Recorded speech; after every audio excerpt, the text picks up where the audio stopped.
मित्रों, मुल्क अपनी जगह पे बाकी रहते हैं, कायम रहते हैं लंबे अरसे तक, लेकिन सियासी पार्टियां जो होती हैं, पॉलिटिकल पार्टियां, वो आती हैं, जाती हैं, बनती हैं, बिखरती हैं, उनमें से दूसरी पार्टियां निकलती हैं, लेकिन मुल्क अपनी जगह पे कायम रहता है। मतलब लंबे अरसे तक कायम रहता है जब तक उनकी एज होती है।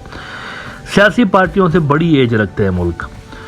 लेकिन इंडिया के अंदर अगर आप देखें तो उनकी जो फॉरेन पॉलिसी पिछले कुछ अरसे में आपको नज़र आती है, वो पार्टी बेस्ड फॉरेन पॉलिसी नज़र आती है। इंडियन जो पॉलिसी मेकर हैं, हिंदुत्व से ताल्लुक़ रखने वाले, उन्होंने फेवरेट नॉन फेवरेट बना के रखे हुए हैं मुख्तलिफ मुल्कों में, और वो चाहते हैं कि मुख्तलिफ मुल्कों में उनके घोड़े जीते।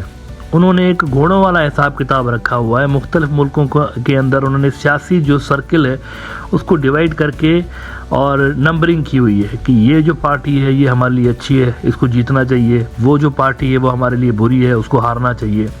और इलेक्शंस के अंदर फिर वो बाकायदा उसको सपोर्ट भी कर रहे होते हैं।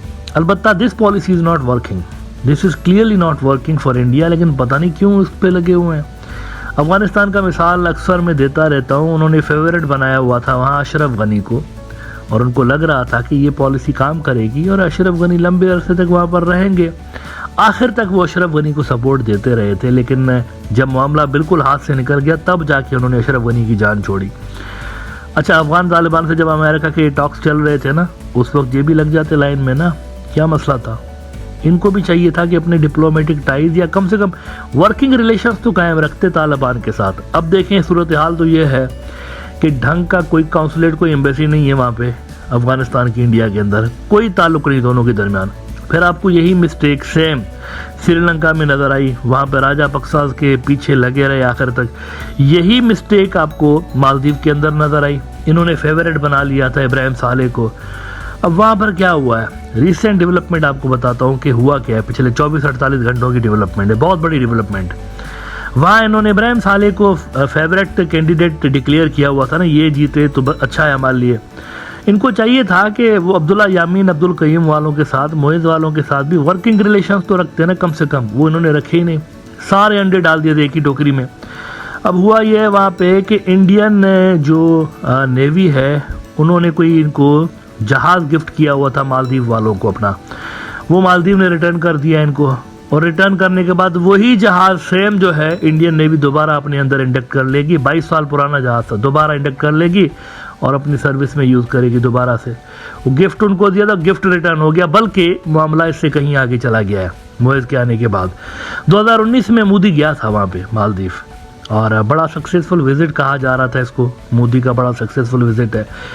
लेकिन हुआ क्या है, मोदी ने 2019 में जितने भी वहाँ पे जाके और एग्रीमेंट्स किए थे ना, वो रिवर्स होना शुरू हो गए। उनके नए प्रेसिडेंट जो हैं मोइज़ साहब, उन्होंने वो जो एग्रीमेंट्स थे वो कैंसिल करना शुरू कर दिया। टाइम्स ऑफ इंडिया ने रिपोर्ट किया है कि Maldives cancels the hydrology agreement with Indian navy inked during PM Modi's 2019 visit.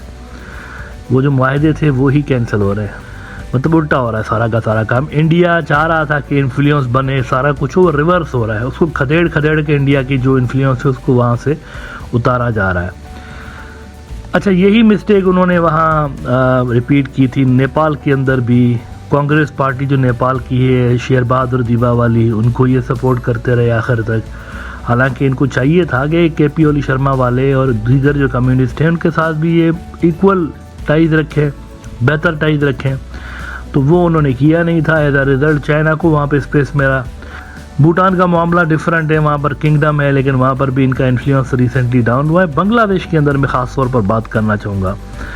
Bangladesh के अंदर इन्होंने लंबे अरसे तक शेख हसीना को ही सपोर्ट किए रखा है, लंबे अरसे तक।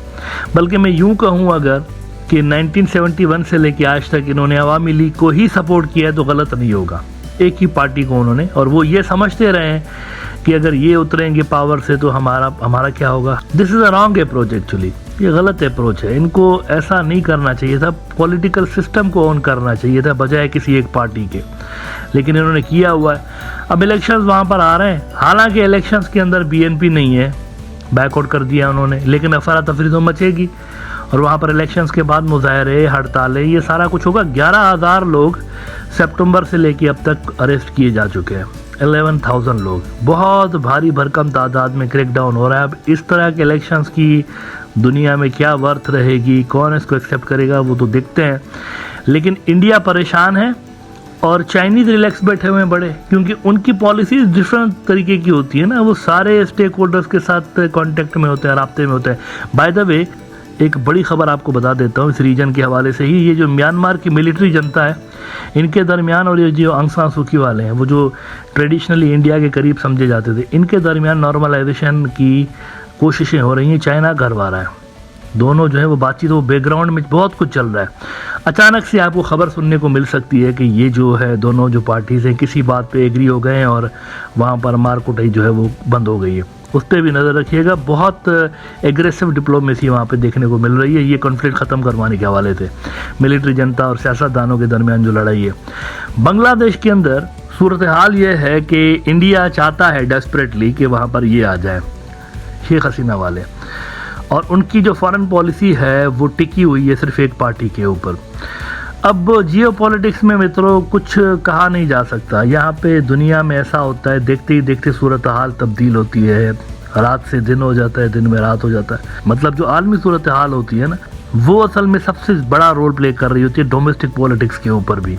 इंडिया की फॉरेन पॉलिसी बांग्लादेश के अंदर बेसिकली नाकाम रही है, और इस वक्त उनके यहाँ पैनिक ज़रूर है कि अगर शेख हसीना जीत के भी आएगी तो क्या होगा।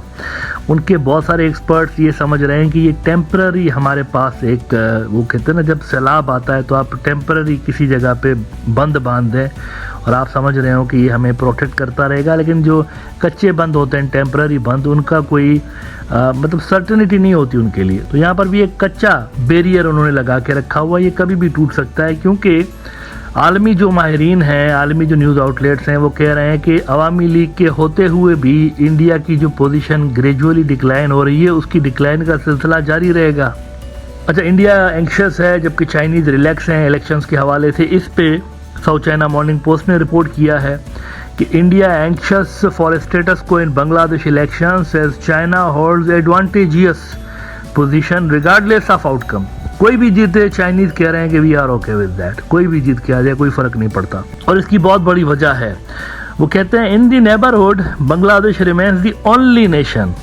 अल्फाज देखिए, इकलौता वाहिद मुल्क बचा हुआ है अब भी जो कि इनके थोड़ा बहुत जोन ऑफ इन्फ्लुएंस में है। Bangladesh remains the only nation in south Asia that could be called a reliable strategic partner for New Delhi, as all other countries have gradually slipped out of India's sphere of influence over the years। बाकी सब उनके हाथ से निकल गए, एक मुल्क बचा हुआ है। साउथ चाइना मॉर्निंग पोस्ट कहते हैं एक मुल्क बचा हुआ है, और इसीलिए वो कहते हैं there is a lot of stake for New Delhi because it views the main opposition actors essentially the Bangladesh nationalist party and Jamaat Islami as dangerous Islamist forces that could be destabilizing if they take power, with problematic implications for India's interests. In effect, India would much rather see the Awami League stay in power. अब ये वही गलती है जो कि India Afghanistan के अंदर भी कर चुका है, मालदीव के अंदर भी कर चुका है, नेपाल के अंदर भी कर चुका है, कि आप पॉलिटिकल सिस्टम को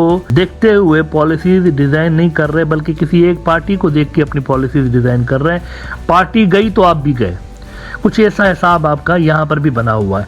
this policy is not working for India, और इंडिया जो पूरे रीजन में आइसोलेट हुआ है एक तरह से, कि कभी वो नंबर 1 प्लेयर हुआ करते थे मुख्तलिफ मुल्कों में, लेकिन आज आप देखें कि पुराने 4-4 साल पुराने जो मुआहदात हैं वही कैंसिल हो रहे हैं उनके। मालदीव में क्या हुआ है, 4-5 साल पुराने मुआहदात जो थे वो कैंसिल हो रहे हैं, ज़बरदस्त हो रहे हैं। तो सेम यहाँ पर इंडिया की मिस्टेक आपको बांग्लादेश में नज़र आ रही है। ये आर्जी तौर पर तो रिलीफ न्यू दिल्ली को शॉर्ट टर्म में प्रोवाइड कर सकता है, लेकिन ये मसले का हल नहीं है। इंडिया को अपनी पॉलिसी चेंज करनी पड़ेगी और उनको अपनी आउटरीच जो है वो बढ़ानी पड़ेगी। उनको दूसरे जो प्लेयर्स हैं वहाँ पर उनके साथ भी इंगेज होना पड़ेगा और अपने रिलेशंस कुछ इस तरह से बनाने पड़ेंगे कि कोई भी जीत की आ जाए, लेकिन इंडिया के जो इंटरेस्ट हैं वो महफूज रहें।